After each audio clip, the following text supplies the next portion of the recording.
Bluelock Season 2 is fast approaching, literally less than a month away from airing. And it's been so long since the first season, almost 2 years since Isagi and that one song was trending everywhere. And with Season 2 coming out in a few weeks, I think now's an appropriate time to give you everything you need to know about Bluelock Season 2. From the plot to the rivals, just a reminder to give you the best Season 2 experience. As well as final expectations and predictions before it airs in a few weeks, we'll be talking and analyzing the trailers as well as the movie. Of course, there will be no spoilers for this whole video as well. We're throwing all of that out of the window. If you don't remember anything about Bluelock Season 1, it was go big or go home for these teenagers. It seems like any minute, any person could be eliminated. And that is the exact same case here for Bluelock Season 2, but instead of one person, it's all of Bluelock. This is what Ego says at the end of Season 1. Because the Japanese president wants to shut down Bluelock, there will be one final match with Bluelock's lives on the line. So all of Bluelock need to fight in order to survive, literally do or die, their final destination. It ain't happy moments anymore, it's now a literal fight to the death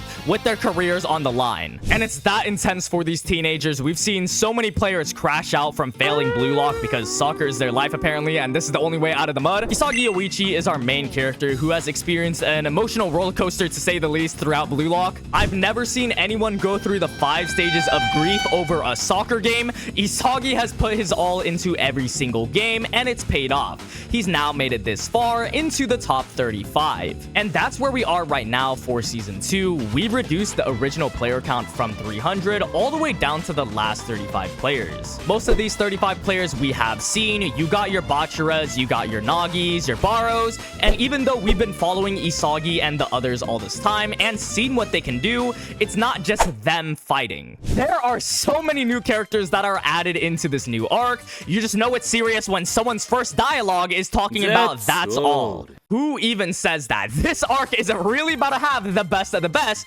duke it out, all in order to survive. Even in Bluelock, players are gonna have to go against each other as they have to have a full team in that final match against the U20 Japan team. A full team means that they are going to have these strikers play in the defender spots, the goalkeeper spots, and the midfielder spots, because you can't just have a formation with all 11 of them charging in. So every one of the 35 players remaining are rivals fighting for a starting spot and their positions, and we already know Bluelock be making every single person rivals. This arc has genuinely been hyped to no ends. I feel like in every anime there's always one arc that manga readers have been waiting to get adapted. Yeah, this is that arc. So you already know how hyped this matchup is going to be. You have the Bluelock boys who we've been following this whole time, all fighting for their lives, and then the current best U20 players in all of Japan. They're letting us know how fierce this battle is gonna be, and on top of that, they're adding...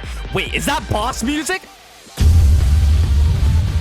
The Japanese prodigy Itoshi Sae is being added on to the enemy team as a +1. This is the equivalent of realizing they have a Smurf on the enemy team. One of the best 11 players of the new generation is hired to go against Bluelock. And when you do a little investigation, you know that Sae is Rin's brother. I know, stellar analysis, Hiryo, but you're telling me the guy that gave our main character so much trouble has an older brother who is already considered one of the best players? It's over. We got a FF. It's hard to talk about him without going into any spoilers, but Itoshi Sae has been hyped up since the first episode of the series. This is the Shanks of Bluelock. Just make him nonchalant. Itoshi Sae has been hyped up to be the big boss final obstacle in Bluelock's way for the U20 match. So we just know he's about to pull off some ridiculous plays only seen in anime. When we talk about one Itoshi though, we have to talk about the other. Isagi's biggest rival throughout all of Season 1 has been Itoshi Rin. Rin, ever since his introduction, was on another type of timing, flexing in front of everyone with his skills hitting 2 balls in the air. Seeing that, the only right reaction is to be surprised, but I'm afraid he was cooking something far worse. Rin had final boss choir music playing whenever he received the ball, and I've watched plenty of anime to know that when some music like that starts playing, it's gonna result in something crazy. Rin has always been the obstacle in front of Isagi's way, and it's still that way at the end of Season 1, and even though they are on the the same side of Bluelock, they are still rivals just as much as they are teammates. Their dynamic of playing with each other was explored a little bit in the World 5 match, and that's how Rin was able to score, so we could definitely look forward to a lot more of that. And just their rivalry in general, as it's been built up this whole time, Rin beating out Isagi, Isagi coming back for revenge, and then Rin picking Isagi to join him as the only ever player to surpass him in Bluelock. But there was only one character that was hyped up at the end of Season 2 with a super villain entrance. Shido Ryusei is the third rival on this list. I don't even think you need spoilers to see how big of a threat he is. His first interaction with the main character was trying to kick his head off. When they took all of Isagi's budget and put it into this guy's singular aura, you already know he's gonna be a menace. He entered the room and had glowing eyes. This is a great indicator that you know some anime BS is about to happen. Shido was also the one who eliminated Kunigami, who we saw before was a pretty prominent striker. And quick side note, why was Ryo talking about Kunigami's not fit to be a striker when he's been putting up a Mickey Mouse performance at this point in time? We saw him not get picked by Nagi and then was picked up as scraps by Kunigami and Chigiri. This is the equivalent as getting picked last at dodgeball. Nobody wants you, bro. And then again, it happened to him. How are you gonna let that happen twice to you? Ryo didn't get picked and then started to play the woe is me victim card after he lost. So for him to say Kunigami was not fit to be a striker walking in with a 0% on-screen win rate, it's just crazy to me. Getting back to Shido though, this devious smile was the only thing we seen in the Season 2 trailer. Not gonna lie, if I see this, I'm running for my own safety. So we already know Shido is about to be a menace in Season 2, but what about the actual main rival? The U20 Japan team is the big bad of this season and the only obstacle in front of Bluelock's way. Obviously, I can't go into detail since there are spoilers, but going off the trailer and what we know already from Season 1, we already know they have an established team with every single player specifically made for their positions. So while Bluelock has to scurry around wondering who's going to be defender and goalkeeper, the U20 already has that advantage because they have specific goalkeepers and defenders. And to help y'all too, for the season, I do think it's important to pay attention to the U20 Japan team. Again, they are main rivals and enemies. When I read the U20 arc originally, I speed ran through it and didn't really pay attention to the enemy team.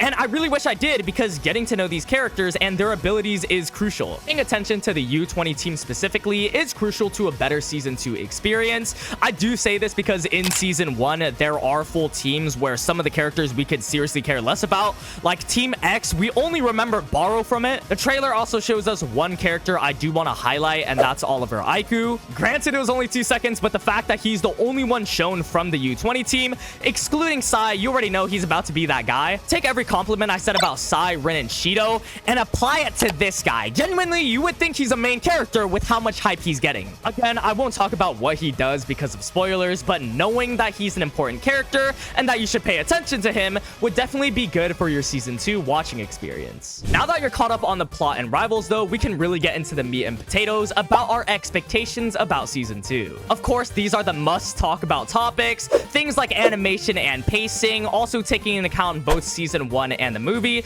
just expectations all around. So what can we expect from Season 2? I think plot-wise, everything we talked about, like the rivals, the story, the plot, everything like that, Bluelock has done good staying true to the manga, as well as delivering on the hype moments. So I don't think any cutout content or pacing would be an issue for this season. This is good because Season 1 kind of suffered from this, especially towards the end of the season. The World 5 match was speed ran in I think like 3 minutes, and then a lot of players got off-screened. So yeah, there was a lot of pacing issues towards the end of the season. That was because there was 24 episodes for Season 1. If you don't remember as well, this is a 14-episode anime season. Super important to know because they could spend a lot more time focusing on less episodes, so quality increases. Take that with a grain of salt because the animation, however, was the biggest problem in Season 1, as well as somehow the movie. There has been a lot of talk of them saving their budget for Season 2 or spending a majority of time on Season 2. That's why the movie lacked a little in terms of animation and adaptation. But even with that being said, unfortunately, I personally don't